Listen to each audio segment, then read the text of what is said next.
What is the strongest starter Pokemon in lore? Well, in this video, you're about to find out. But before we start, here are the rules of the playing field. First rule, I'm not taking the stats of the Pokemon into account. Second rule, I'm only counting moves that Pokemon can learn by level up or breeding. Third rule, I'm only allowing anime that is lore accurate, so no main series Pokemon anime. And fourth rule, all gimmick forms will be their own entity in this tier list, like Mega Charizard and Base Charizard. And for fun, comment down below where you think your favorite starter Pokemon will rank in this video. I'm curious to see where you think they'll be at. Okay, let's do this.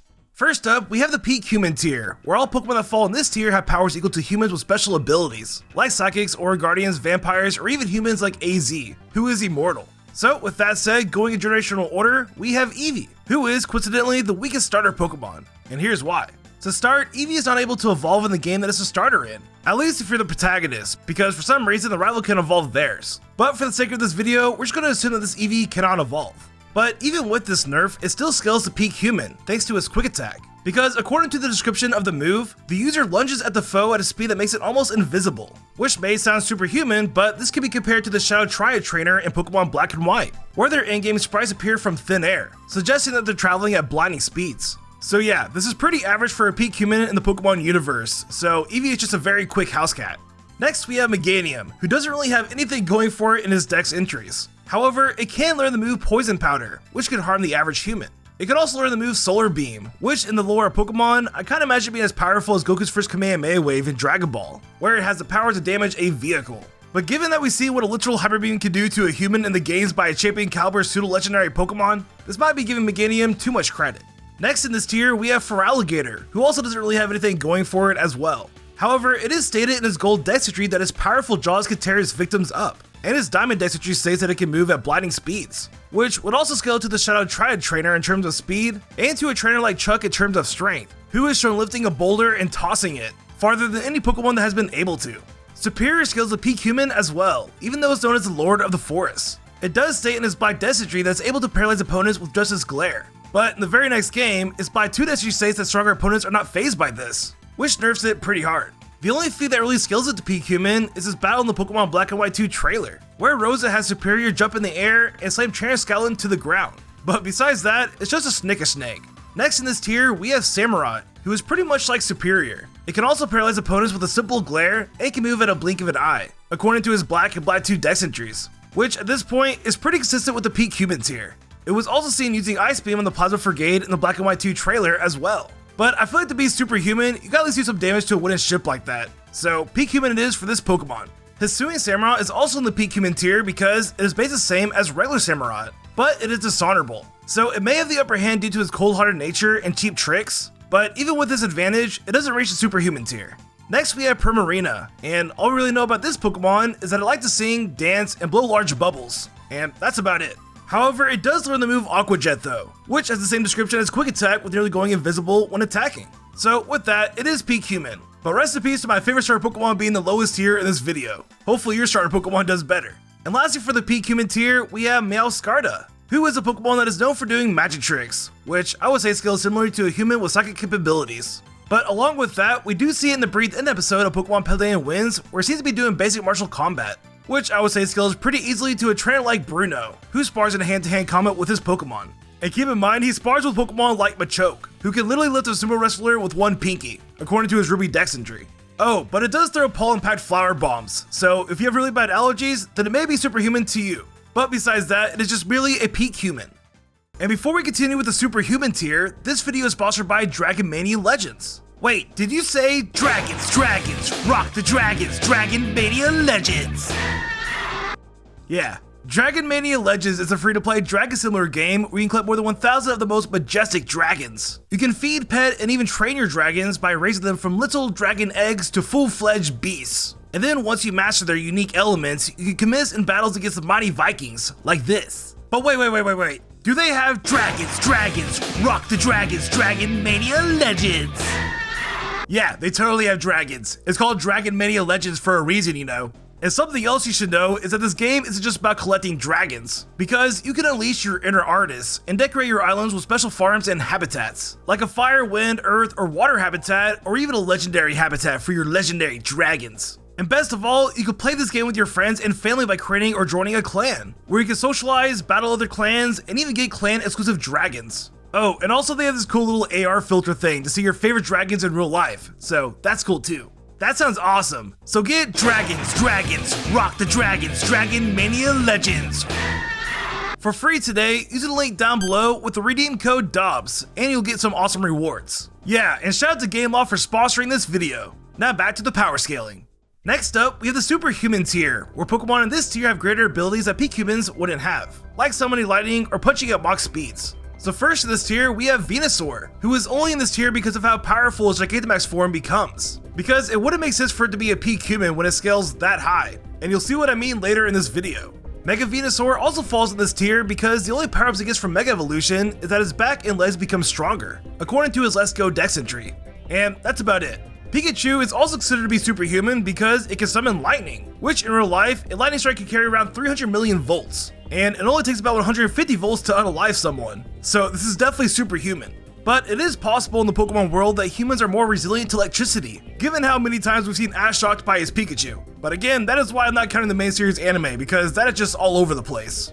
Next we have Sceptile, and this Pokemon is able to slice down thick trees with a blaze on his arms, according to his Diamond Dex entry, which I would say is enough to put it in this tier, because there are no humans in the games that I know of that have been able to do something like this. Possibly Karina when it comes to destroying boulders with her legs, but I don't think she can cut thick trees like Sceptile can.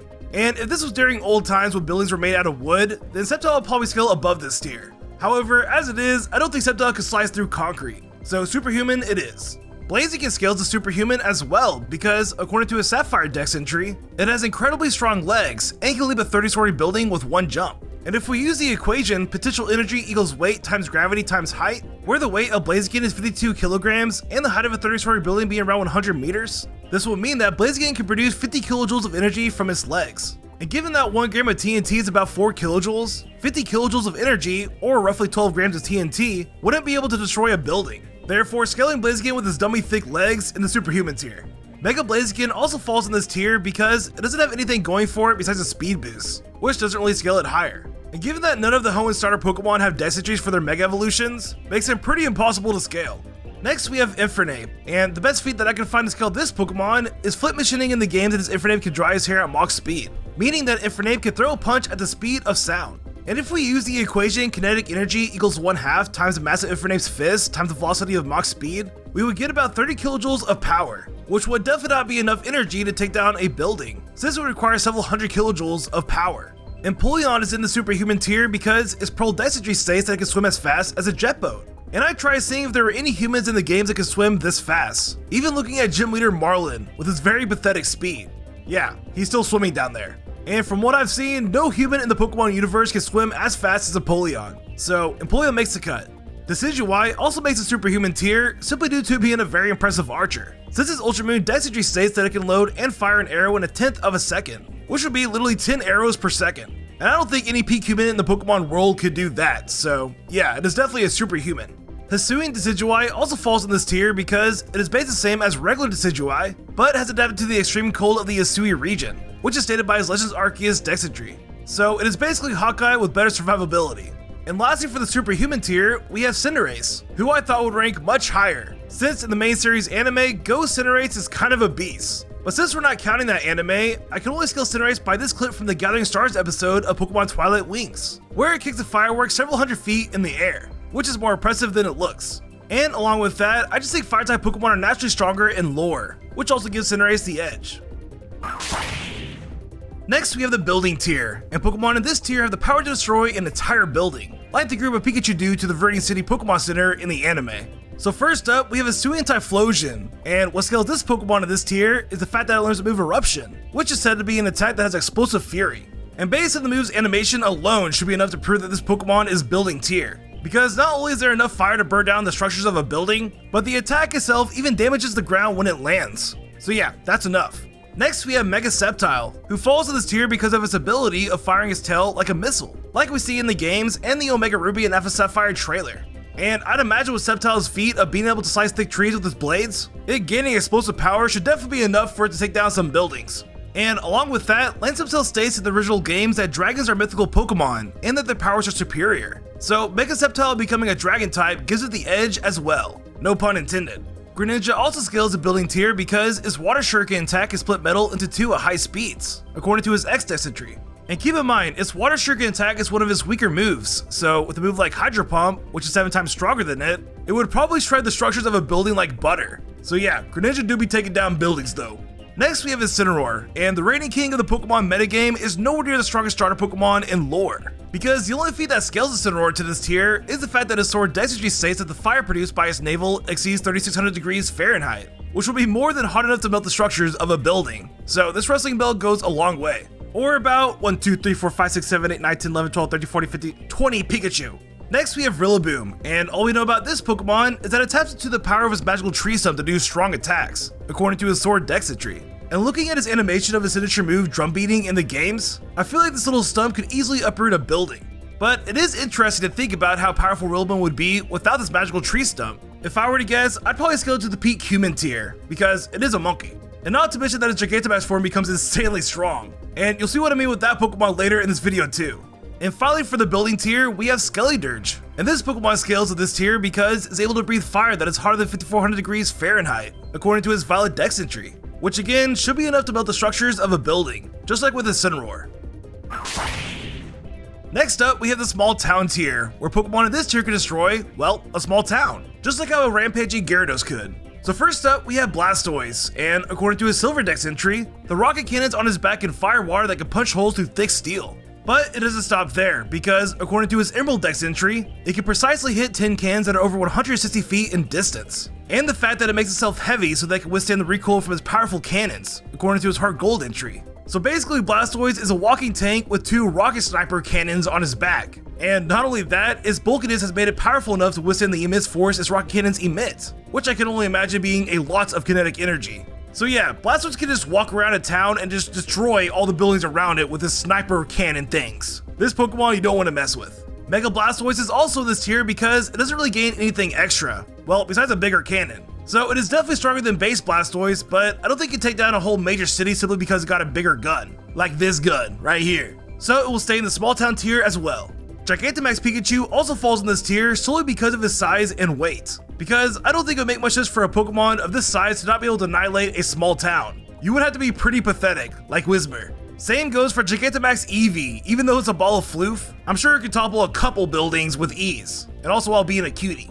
Next we have Typhlosion, and the reason why this Pokemon scales a small town is because the Stadium dextry states that when it rages, it becomes so hot that anything it touches will instantly go up in flames. And along with that, its Ruby dextry states that the blazing explosive blast can burn anything to cinders. So basically Typhlosion's fire is so hot that it can burn any material, so a simple town would be nothing for this Pokemon. But beyond that, I feel like Typhlosion would need more feats to scale to major city, because by just the logic of being able to burn anything, it could technically scale to planetary level, which wouldn't make that much sense, so it will remain in this tier. But I do wonder if this means Typhlosion has the hottest fire in Pokemon, since it literally says it can burn literally anything.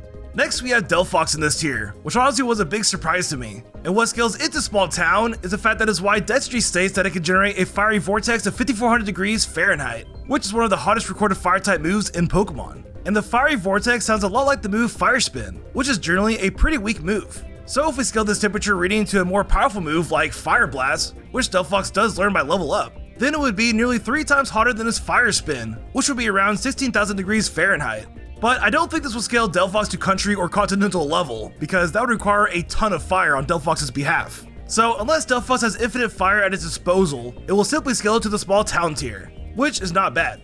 And for the last Pokemon in this tier, we have Quaquaval, where Scarlet dextry states that a single kick from this Pokemon can send a truck rolling. And this is what I kinda imagine what a rolling truck would look like. And this is just one kick from a Quaquaval. So I can only imagine what this Pokemon is like when he goes One Punch Man and does consecutive kicks. It would probably have an easy time just kicking down buildings in its path. So yeah, the small town tiered it is. Alright, next we're getting to the very powerful starter Pokemon. Pokemon that can single-handedly take down a major city, like the giant Tentacle did in the Pokemon anime. So first up in this tier, we have Charizard. And yes, Game Freak's golden child is kind of a beast. Because for one, according to his Stadium dextry, it can breathe fire that can melt glaciers weighing 10,000 tons with ease. Which means that the temperature of his fire is just incredibly high. And then secondly, what truly scales Charizard to this level is the fact that it went toe-to-toe with Eternatus in the champion episode of Pokemon Evolutions, which in itself is a pretty crazy feat because Eternatus is a legendary Pokemon that probably scales to region level. And Charizard's Fire Blast did enough damage for Leon to try to catch it, which is really impressive and scales it pretty dang high. Next, we have Mega Charizard Y, and this Pokemon scales at this tier simply because of how insane his base form is, and for a few feats. And really, there are only 2 feats worth mentioning with Mega Charizard Y. The first one is that it can fly faster than a jet fighter, according to his Let's Go Dex entry. And these planes can literally fly twice the speed of sound, so that in itself is just crazy. And then for the second feat is that his Drought ability can summon the sun and boost his already powerful fire type attacks. So if base Charizard can melt a 10,000 ton glacier with his fire, I can only imagine what Mega Charizard Y can do in the sun. But I don't think these feats are enough for it to scale to mountain levels, so it will stay in this tier with base Charizard. Next we have Swampert, and the feat that scales this Pokemon to this tier is the fact that it learns to move Earthquake naturally. And if we take Earthquake and compare it to the move Magnitude in the games, an 8.5 Magnitude would deal as much damage as a regular Earthquake. So with that information, if we look at the Richter scale, an 8.5 Magnitude would cause major damage to extremely large regions, and would destroy buildings that were even built to withstand earthquakes. So really, based on this one move alone scales Swampert to major city level, which is pretty dang frightening. Torterra is also in this tier for the same reasons as well, since it can learn to move Earthquake naturally. Next we have Chestnut, who is another very beastly starter Pokemon, because according to his X-Dex entry, a single tackle from this Pokemon can flip a 50-ton tank. And notice how it says tackle, one of the weakest moves in the game? Imagine Chestnut doing a Giga Impact move. That would just be scary.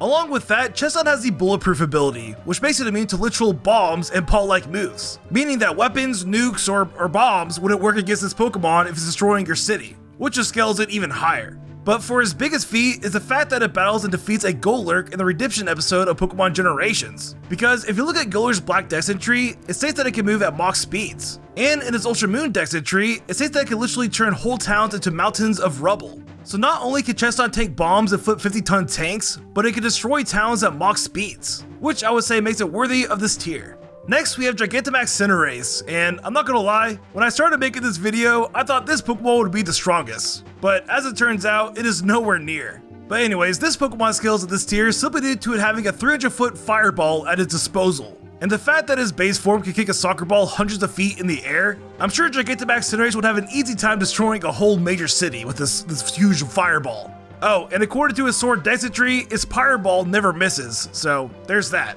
So yeah, Gigantamax Cinderace is very scary. And the reason why I thought it'd be the strongest starter Pokemon is because apparently his Fireball is a personification of his fighting spirit, according to his Sword Dex entry. So I was thinking if we compare it to Skeletor's Fire Spirit, it would somehow prove that Gigantamax Cinderace is the strongest starter Pokemon because his Fire Spirit is as big as a building. But I really couldn't prove that, so it will remain in this tier for now. And lastly for the major city tier, we have Inteleon. And just like with Charizard, it battling Eternatus in the champion episode of Pokemon Evolutions scales it pretty dang high, even if it had help from Hop's Double, which I'd imagine didn't do much in the battle. And along with that, Inteleon can shoot blasts of water from his fingertips at Mach 3 speed, according to his Shield Dex entry, which is 3 times faster than the speed of sound. So from these feats alone, Inteleon can hold its own against legendary Pokemon, and can shoot lethal water guns that can probably laser anything in its path. And that's all it needs to scale to the major city tier. Alright, moving on to the mountain tier, and in this tier, Pokemon are able to do major damage or destroy a mountain, like Saitama from One Punch Man did in his battle against Genos. And honestly, before making this video, I didn't even know a starter Pokemon like this existed, so here we go. So first in this tier, we have Mega Charizard X, and I know, this is kind of an odd one, but hear me out. To start, it is stated in his Let's Go Dex entry that Mega Charizard X's overwhelming power causes his body to turn black and create intense blue flames, which is something that doesn't happen to base Charizard or Mega Charizard Y, and I think this is very important to note. But here's the feat that really scales Mega Charizard X to this level. It's the fact that in Pokemon Origins, it completely destroyed Mewtwo in battle, a Pokemon that is a legendary and is known to be the ultimate Pokemon in the lore. And if you remember, base Charizard was getting clapped by Mewtwo until it Mega Evolved, and then once it became Mega Charizard X, it just turned the entire tide of the battle, which just goes to show the power spike that Charizard gets from this form. And keep in mind, Mewtwo defeated Blue's entire team and put him in the hospital, and then defeated Red's entire team, including an Articuno. That's 2 champion caliber teams and a legendary Pokemon, and Mega Charizard X just completely annihilates it. So yeah, this Pokemon is just on another level. Next, we have Gigantamax Charizard, and this Pokemon scales to this tier based on the sheer power of its regular form. Because if you take base Charizard's ability of melting anything that weighs up to 10,000 tons and then multiplying it by 20 times, you basically get Gigantamax Charizard, which basically means that Gigantamax Charizard can melt anything up to 200,000 tons with just one breath of fire. So with just that feat alone scales Gigantamax Charizard to Mountain tier. Enough said. Next we have Mega Swampert, and initially this Pokemon was going to be in the Major City tier, until I realized it did something kinda crazy. Because in the Wish episode of Pokemon Evolutions, it literally goes toe to toe with a Rayquaza and defeats it. Yeah, and Rayquaza is a Pokemon that canonically has the power to quell Groudon and Kyogre from cataclysmic events. And it even says cataclysmic verbatim in Groudon's Ruby Dex entry. And Groudon and Kyogre are Pokemon that probably scale to Continental level, because they literally created the continents and the water that surrounds it. So Mega Swampert being able to damage Rayquaza enough for May to be able to catch it scales it very high. But the fact that it had a lot of help from May's entire champion level team, and that Rayquaza was in base form and not in mega form, doesn't really help it. So I think with the feat of it dealing the finishing blow, scales it to Mountain tier, which puts it in a pretty exclusive club.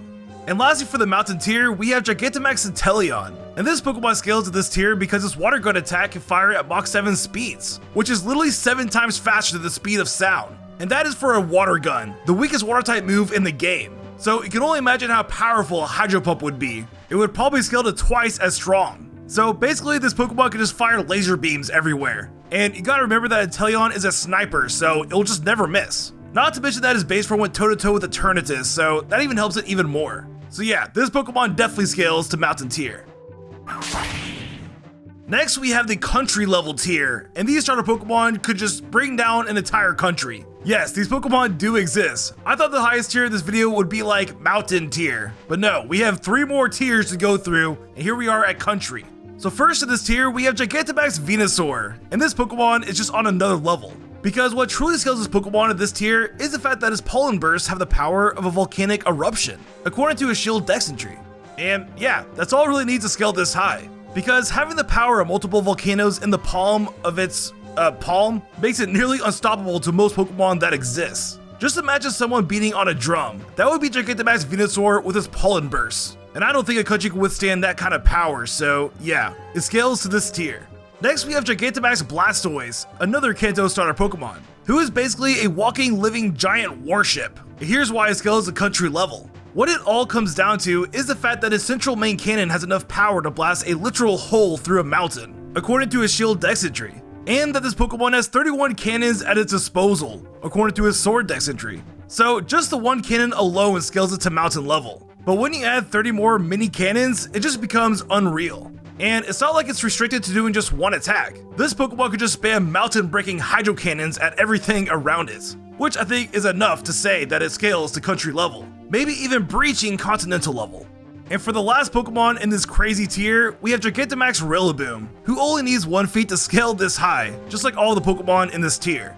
And that feat is the fact that the beats of his drums can shake all of Galar, according to his Shield Dex entry. Yeah, you heard that right. Just it beating on his drums can shake an entire region. So you can only imagine when it actually starts to rock out and starts violently beating his drums. It would just destroy everything in its vicinity for miles and miles and miles. So yeah, this is the true King Kong of rock in Pokemon. Next we have the Continental tier, where Pokemon in this tier can destroy an entire continent. Yeah, these Pokemon might exist. So for the only Pokemon in this tier, we have Ancient Torterra, who is a Pokemon that might have existed during ancient times, since the people of that time believe they lived on the back of a Torterra, according to his X-Dex entry. And I'm not using this as a reference, but the fact that we've seen giant genetically modified Torterra in the Detective Pikachu movie might suggest that this Pokemon has an ancient gene that would allow it to grow to this size. So just imagine a giant Torterra of this caliber using the move Earthquake. Yeah, I don't think a continent would stand a chance. But this is only if this Pokemon existed, so take this one with a grain of salt. And for the final tier in this video, a tier where a Pokemon could bring an Armageddon and destroy the entire planet, the Planetary tier. And I want you to think back, what starter Pokemon have I not covered in this entire video? Do you know? Well, the starter Pokemon that could quite literally end the world is Tepig. Yep, a Tepig, and you don't even need to evolve it into an Emboar. A simple level 5 Tepig could destroy the entire planet. Because if you didn't know, Tepe can learn the move Magnitude by breeding. And if we use the same skill that we use for Swampert and Torterra, a Magnitude 9.9 would bring absolute annihilation to the entire world. And Tepig has a 5% chance of landing a Magnitude 10, which is even worse. And like, this is super canon because the move Magnitude in Japanese is called Magnitude, so there's no going around this. And for that reason, Tepig is the strongest starter Pokemon. Meet your new god. And if you enjoyed this video, watch my What If Pokemon Had a 4 Starter Pokemon video right here. And subscribe and ring that bell.